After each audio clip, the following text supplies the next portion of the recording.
So like she said, my name is Thomas, and I was thinking about the theme, and just now one of the funniest stories of my life. At the time, not very funny. Okay, so it goes back to when I was like 15 or 16. I was in high school, or I guess a little bit older than that, but whatever. I was in high school. My sister was doing a study abroad in Paris, and I was lucky enough to go and stay with her for several weeks. So we went over, and we brought one of our very close family friends. Love the girl to death. Will never travel with her again. I've known her since I was very little. But the biggest thing that she wanted to do is she really wanted to go and see the Bastille. And thank you. And she just did not understand it. It's like, yeah, no, Bastille Day is the day the Bastille burned down. We can't go there. And so, but not really very important. She also just had this habit of going to every single curio stand and picking up the same stupid joke apron and going, and then, okay. So, this goes to one of the times my sister and I ditched our friend and left her at home. So, we were out in Paris in the middle of the night. Emily Rose my sister had made some Parisian friends, and so they were all drinking. I was not, and surprisingly enough, more drunk everybody was getting, the less English everybody was speaking, and the less fun that I was having. So it gets to be about like 12:30, and I'm calling. So I go up to my sister and I was like, hey, I'm gonna leave. And she does that whole like drunken older sibling thing. It's like, do you know where you're going? I was like, yes, I've been here for weeks. Do you know how to get on the train? Do you have your train ticket? Blah, blah, blah. And so she sends me on my merry way. And I go walk, and I get on the train, and I take it about halfway back, and I have to switch trains.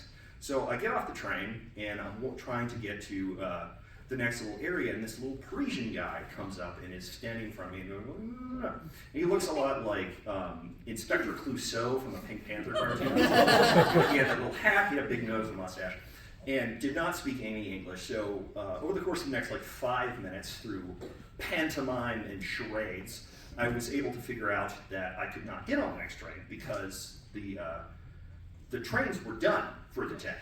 And so here I am, and he just kind of hustles me out of the train station. I'm trying to figure out, like, what am I supposed to do? And he just kind of makes eye contact with me and just pulls the big security button. And I'm just stuck in Paris in the middle of the night. I'm in shorts and a t-shirt. It's freezing cold. To add insult to injury is I don't have any money. I don't have my passport, nothing, because my sister was worried that I was going to have my pocket picked. And she's this world-weary Parisian at this point, so she took everything for safekeeping. And I had like a euro note in my, or a coin in my pocket. I'm like, okay, well, I have to figure out what the hell I'm going to do. So I go and I call the only person that I can think of, and that's our family friend that is at my sister's apartment. And the first thing that she wants to do is to call my mom. And I'm like, no, do not call my mother. She is in the United States. What the hell is she going to do? And so after about 15 minutes, I talk her down off the edge. And I'm like, okay, whatever. You have no useful advice. I'm just going to leave.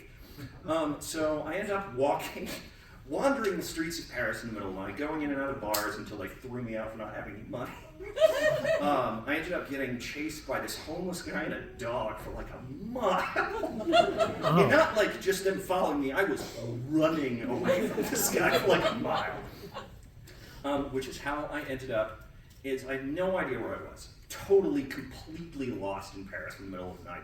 And I'm next to some like big, grand, historic-looking building with a big security fence. I had no idea what it was.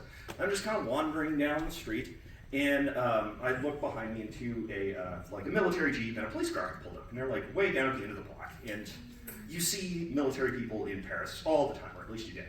I assume it's probably still the same. And I'm just kind of looking at the gate, looking at the fence, looking at the building, and I kind of catch something out of the corner of my eye, and I hear like doors slamming over there, and I look down. And there are 4 little red dots on my chest. I'm like, what the hell is that? And I look over, and all 4 of these French commandos have gotten out of this Jeep and are pointing assault weapons at me and just screaming at me in French. And I'm standing there like this. I'm like, well, If I dive to the ground, I'm going to get arrested. If I do something incorrectly, they're going to shoot me about 900 times. So I just kind of go for the, I'm going to very slowly back away kind of thing. And which seemed to be the right move. So they back me out into the middle of the street, and two of them stop pointing guns at me, but one of the little dots goes like up over my eye, and I'm assuming to my forehead. And they yell something to the police, and the police have just been in this like paddy wagon kind of van looking thing. And they get out. One of the cops has one of those huge flashlights with like the handle on the bottom of it.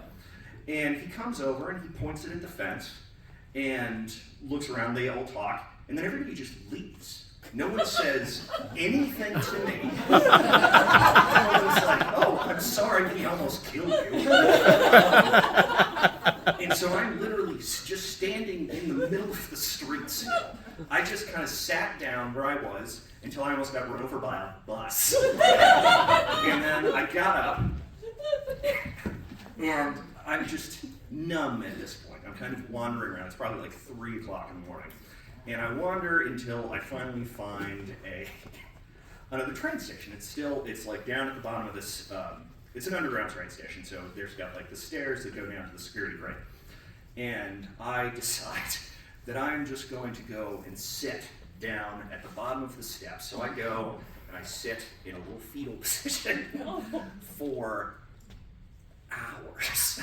And the sun finally starts to come up, and I'm thinking, okay, my trials are almost over. And I'm kind of sitting there like this, and I hear somebody say in English, it's like, "Hey, do you need some help?"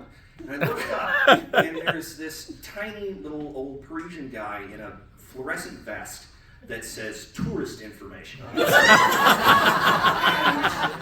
I just look at him, I don't even stand up, I'm like, "What time does the train open?" He's like, "Oh, in about 5 minutes." And I say, "No, I do not need any help." And so I finally get on the train, make it back to my sister's apartment. Turned out she's not even there. My sister has had this drunken, transformative night in Paris, apparently, that culminated with them being on top of a building and watching the sun rise over Notre Dame. So I didn't have as much fun, surprisingly enough. And I'd been sleeping on this just shitty little nest in my sister's living room because I didn't have another bed. And I walk in and I tell her friend, she's like giving me the whole third degree, and I just kind of hold up my hands and I'm like, "I'm going to go and sleep in Emily Rose's bed. If she wakes me up when she gets home, I would kill her." And I go in and I just slam the door. And I lay, and I never ended up being able to go to sleep. I've never been more furious at my sister in my entire life. And like I said, it's a great story now, not that funny in the moment. And that's all I got.